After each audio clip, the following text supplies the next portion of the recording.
If he can prove it, I challenge, sino ba yan? Anong pangalan niyan? I don't even know Congressman Paulo Duterte, ikaw na. who he.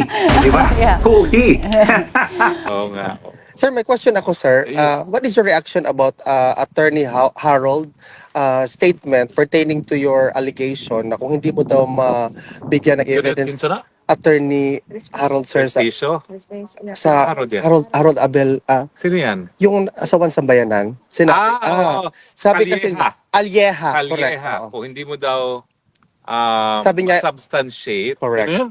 yung one sambayanan. Hindi ko kilala, so irrelevant yan sa buhay ko. Yan. Mario Joseph. Sorry ka na lang. Notaryo ka na lang dyan sa rekto. Okay. Ida nga, bugaduha ka. Pinakamagandang sagot. Okay. Notaryo, gusto mo lang sumikat gamit pangalan ko. Para ka rin yung asong ulol. Notaryo ka na lang dyan. Huwag ka na makisali. Kakapasok lang na balita, Congressman Pulong, galit na galit kay Attorney Howard Calieja ng One Sambayan. Kung ating matatandaan, kumakailan lang ay nagpakalat ang grupo ng One Sambayan Coalition na nag-warning sa mga bansang kukupkop kay President Rodrigo Roa Duterte sa kanyang interim release. Ayon sa kanila na ang ganitong hakbang umano ay pagtataksil sa international community at magdudulot ng matinding pinsala sa reputasyon ng bansang kukupkop dito. Nagdemanda nitong One Sambayan Coalition sa ICC na i-reject ang interim release request ni Pangulong Rodrigo Roa Duterte. Kumusta si Tatay Digong? Okay naman, masaya. Masaya siya ngayon, ha? Masaya siya ngayon. Nagbibiro. Okay. Palabiro, ha? Daming jokes na inano sa mga apo niya. Okay. Yun, masaya naman siya, kumain. Okay. Tinanong, yun ang tinanong kung kumain siya, kumain naman raw siya. Yun na, okay naman siya, masaya. Paano siya nakipagbiruan sa mga apo niya? Hinahakap ba niya yung mga apo niya? Itong sa lalaki, about sa babae. Marami siya matuturo, ha? Although I'm sure yung tatay, marami na rin matuturo din. Oo. Tapos yung sa anak niyang babae. Iba din sa pag-aaral, bibiruan. Tapos yung boyfriend, yung mga Ganun. ganyan. oo. Talaga si Tatay Digong, alam niya ang mga importante, ha? Mga boyfriend, girlfriend, ha? Balita sa Pilipinas, alam ba ho niyang pumuputok na yung gera sa gitnang silangan? Hindi masyado kontrolado. Yun nga sabi niya, kontrolado yung napapanood nila sa loob. Pero yung sabi niya, yung bago siya pumasok, may narinig na sa mga ganyan. So, yun lang, binalik ng storya. Kinento ko naman ano man nangyayari sa US, sa Pilipinas. Ang pinaka-latest po dun sa repatriation ng Pilipino, nagkakamot na naman ng buhok po si PBBM. Para nung bagyo. Wala akong masagot yan. Oo. Oo. So, gano'ng katagal po yung naging bisita niyo ngayon? Ganun pa rin, na 3 o'clock lang ng start. 1 hour 30 minutes pa rin yung visitation. Namasahin niyo po? Yes, always yan. Every time nandun tayo, minamasahe ko. 30 sa both legs, 30 sa likod. So talagang masahe tapos kwentuhan. So wala naman pong hinihingi ngayon sa bisita niyo? Ngayon, no streamer. Magdadala na naman ako, maghahanap pa ako. Oo. Kasi streamer. Makati na raw. Okay. Dreamer. Dreamer. Ako. Marami sa sir, crowd vote or action. Even. Ngita ko niya. Oo nga. Sir, may question ako, sir. What is your reaction about Attorney Harold statement pertaining to your allegation na kung hindi mo daw mabigyan ng evidence Attorney Harold, sir, Prestisyo? sa Harold yan. Harold Abel, Sino yan? yung asawan sambayanan, Ayon sa isang post ng One Sambayan Coalition, One Sambayan calls on ICC to reject Duterte's attempt to secure an interim release. So, ang ibig sabihin po nito ay nananawagan sila sa ICC na huwag i-grant ang interim release ni PRRD. The reported attempt by former President Rodrigo Duterte, also known as Duterte, to secure interim release from International Criminal Court, detention is a profound insult to the Filipino people and a blatant disregard for the victims of his regime's brutal human rights abuses. One Sambayan, a broad coalition of Filipino civil society organizers, vehemently condemns this maneuver.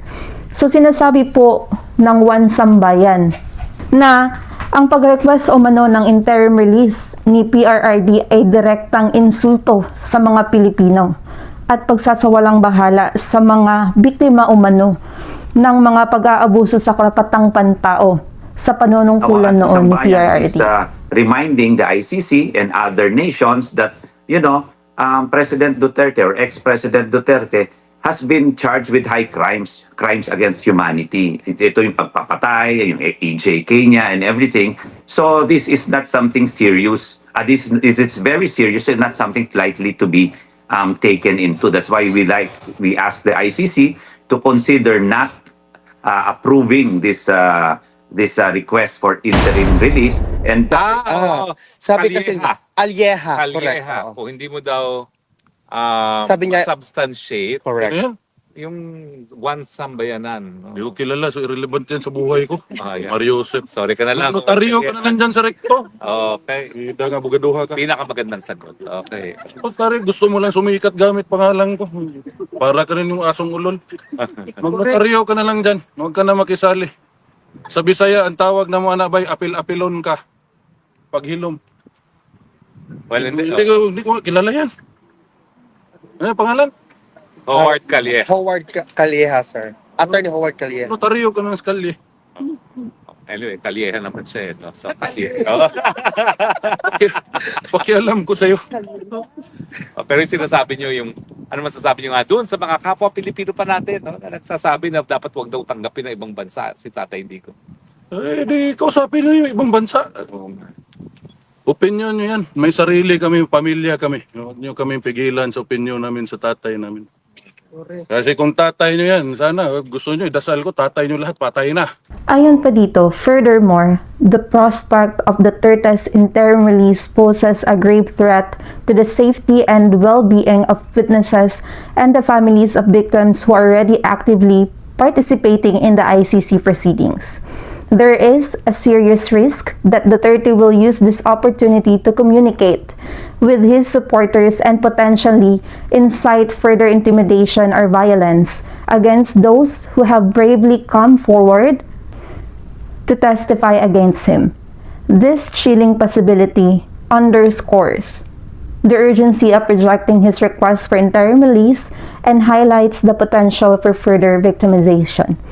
So, ang ibig pong sabihin ng One Sambayan, sila ay nangangamba na ang paglaya ni Duterte kahit na pansalamantala lamang ay maaaring magdulot ng malaking panganib sa mga saksi at pamilya ng mga biktimang nakikipagtulungan sa ICC. Na maaaring gamitin niya ang pagkakataon upang maimpluwensyahan ang mga paglilitis o maghasik ng paghihiganti. For example, na-grant, in-accept nila si ex-President Duterte, what message are they sending? They are cuddling a criminal, they are cuddling a human rights violator. Is that what the country that would be cuddling ex-President Duterte wants to be remembered in the international community? That they permit human rights violation, extrajudicial killings, and take into their cudgels a person who has been accused of this heinous or high crimes against humanity. Just a person who has been accused Si of Atty. this. Calleja na mismo ang nagsabing accused, akusado pa lamang at hindi pa napapatunayang may sala si President Rodrigo Duterte. At inihahayag sa Rome Statute na ang isang akusado ay itinuturing na walang sala hanggang sa mapatunayang may sala. Hindi pa napapatunayan ang ibinibintang kay President Duterte, kaya ang pansamantalang paglaya niya ay hindi ibig sabihin ng pagkaligtas sa hatol o parusa, kundi isang karaniwang proseso sa ilalim ng internasyonal na batas. Eh, wag kayo makialam kung anong gusto namin lumabas sa bunganga namin. Ano ba tayo? Demokrasya to ah. Sino pa yung sa kalye? Sino yun? Calleja. Calleja, sir. Buhayin mo pamilya mo maayos, huwag ka makialam sa problema namin. Apil-apilon kang bata ka. Huwag kang kailanin mo. Init na ng kumulo da. Kain na natin Indian food. Gusto namin yung pagkikita ulo nyo. Gusto namin yan. Ay, hindi ko kaya salita mabuti. Basta mainit ulo ko. Meron kami labok doon. Kailan diretso na sila. Oo. Sir, do you have a message to the Filipino people po, closely Um, monitoring the situation? Sa mga kababayan ko, kababayan namin, maraming salamat at hinihingi po namin ang prayers ninyo sa dumarating na panahon para sa health ng tatay namin. Maraming salamat po ulit sa inyong lahat. Thank you, sir. Maraming salamat po. Until Thank tomorrow. you, sir. Mabuhay po kayo, sir. Thank you. Alam pa ho ni Tatay Digong na 21 to 29 dahil sa NATO walang Paglabas niya, may message ko sa iyo. Okay. Paglabas niya. Paglabas niya. Okay. Maraming salamat. Malapit na. Maraming salamat po sa iyo. Hindi po tayo nag-aalit. Hahanapin, ikaw raw una hahanapin Okay. niya. Thank you po. Okay. Thank you. Sige, sige. Thank you. Hello, sir. Kami sa Tagalano kung